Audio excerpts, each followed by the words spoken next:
Halo, selamat datang kembali. Kali ini kita bakal kupas tuntas soal industri tembakau Indonesia. Ini bukan cerita biasa loh, ini tuh kisah yang kompleks banget. Tentang akar budaya yang kuat, skala ekonomi yang wow luar biasa, dan tentunya masa depan yang masih jadi tanda tanya besar. Oke, sebelum kita jauh-jauh, coba deh lihat angka ini dulu, 6,5 juta. Angka apa ini? Nah, ini adalah perkiraan jumlah orang yang hidupnya bergantung pada industri tembakau di Indonesia. Dari petani, yang mengolah, sampai yang dagang dan ngangkut barangnya. Gede banget kan? Yuk kita bedah lebih dalam. Kalau ngomongin tembakau, Indonesia itu bukan cuma pemain biasa. Kita ini salah satu raksasanya. Dikenal punya banyak banget varietas tembakau yang unik, kualitasnya super, dan dihargai banget di seluruh dunia. Nah, ini dia nih, bisa dibilang bintang 5-nya tembakau Indonesia.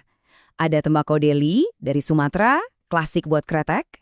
Ada dari Madura, Jember, terus Temanggung yang rasanya kompleks, sampai tembakau Kintamani dari Bali yang rasanya unik, ada asam-asam segarnya. Masing-masing punya karakter dan rasa yang bikin mereka jadi incaran dunia. Tapi, ada satu di antara mereka yang nilainya itu bener-bener beda kelas. Oke, sekarang kita fokus ke satu tempat, Temanggung di Jawa Tengah. Tepatnya di lereng Gunung Sumbing dan Sindoro yang subur banget. Kenapa? Karena disinilah kualitas tembakau itu benar-benar jadi emas, nilainya bisa luar biasa tinggi. Jadi, pertanyaannya, apa sih yang bikin tembakau dari sini harganya bisa selangit? Jawabannya ada di kualitas. Kualitas ini ditentukan dari banyak hal, mulai dari aroma, warna, sampai tingkat kekeringannya. Dan semua ini sangat-sangat dipengaruhi sama cuaca pas panen. Nah, kalau kita ngomongin nilai, seberapa tinggi sih harganya? Coba kita lihat grafiknya. Untuk kualitas C aja yang standar, harganya udah 85.000 per kilo. Naik ke kualitas E jadi 125.000.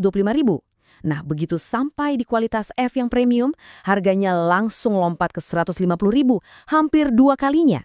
Tapi, tunggu dulu, ini belum puncaknya. Kalau cuacanya benar-benar sempurna, bakal muncul tembakau kualitas legendaris yang langka banget, namanya Srintil.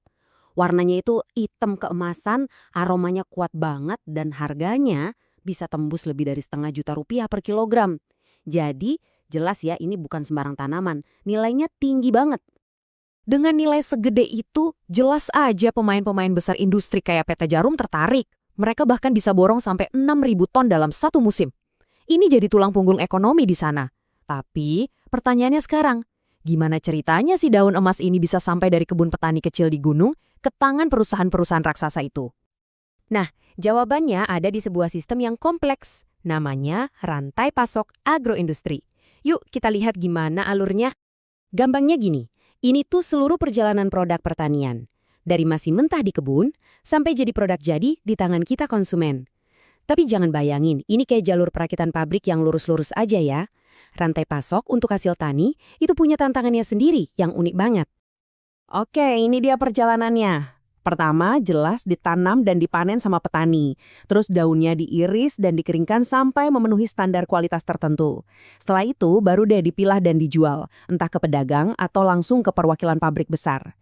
Di pabrik, tembakau mentah ini diolah jadi rokok atau cerutu. Terakhir, didistribusikan ke pasar, baik di dalam negeri maupun luar negeri. Kelihatan kan alurnya dari hulu ke hilir. Tapi yang perlu kita tahu, perjalanan ini tuh nggak cuma satu arah loh. Nah, ini bagian yang menarik. Walaupun Indonesia terkenal sebagai pengekspor tembakau-tembakau spesial, ternyata kita juga salah satu importir tembakau terbesar. Kok bisa? Ini kayak semacam aksi penyeimbangan ekonomi yang unik banget. Jadi begini ceritanya. Yang kita ekspor itu tembakau-tembakau spesial yang harganya mahal, kayak buah cerutu atau pengisi rokok yang unik. Kualitasnya top. Nah, yang kita impor itu kebalikannya. Tembakau buat isian rokok biasa dalam jumlah besar. Kenapa? Karena produksi lokal kita belum cukup buat memenuhi kebutuhan pabrik rokok dalam negeri yang gede banget. Intinya, kita ekspor kualitas, kita impor kuantitas. Terus, tembakau-tembakau mahal kita ini dijual kemana sih? Kalau kita lihat datanya, jawabannya jelas banget. Eropa. Bener, 87% nilai ekspor kita itu tujuannya ke sana. Kenapa? Karena di Eropa, permintaan buat produk cerutu premium itu tinggi banget. Nah, kutipan ini memperjelas semuanya. Ketergantungan kita sama impor itu gede banget karena kebutuhan industri rokok dalam negeri itu spesifik. Mereka butuh tembakau jenis tertentu, kayak Virginia, dalam jumlah besar yang ternyata belum bisa kita penuhi sendiri. Jadi ini beda banget sama jenis tembakau spesial yang kita ekspor. Dari semua ini, kita jadi sampai ke pertanyaan tentang masa depan. Gimana nasib industri ini ke depannya? Posisinya sekarang itu kayak di persimpangan jalan, tantangannya banyak dan besar. Tapi di sisi lain, peluang barunya juga ada. Coba kita lihat.